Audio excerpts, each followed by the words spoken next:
This is Deshaun Watson. No relation to Emma Watson, as far as we can ascertain.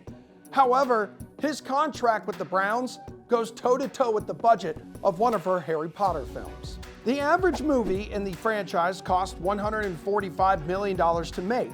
It has generated nearly $7 billion spellbounding dollars in profit. Meanwhile, the Cleveland quarterback's contract is looking a little haggard. $230 million over 5 seasons, and thus far has generated a 9-10 record with 22 total touchdowns. And while Hermione, Harry, and Jolly Ginger Ron will be back in our lives soon thanks to an HBO reboot, Deshaun here may be stuck in the doghouse forever.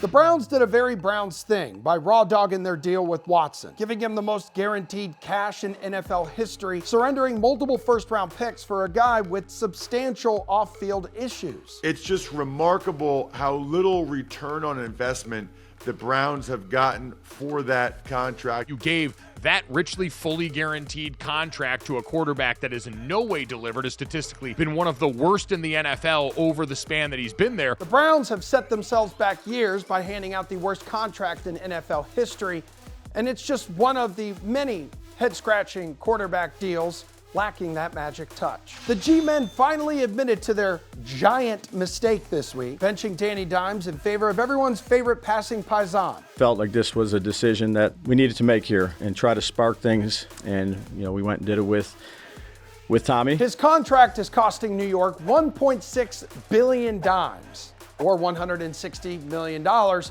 or just north of $50 million per win, which is just 3 since he signed the deal.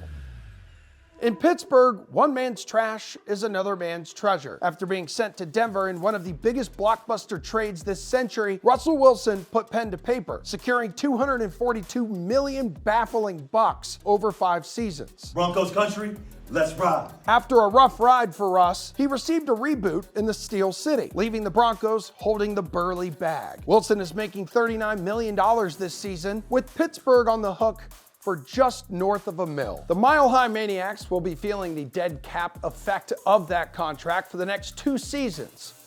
But back to tonight's game and what will come of that agreement between Cleveland and Watson.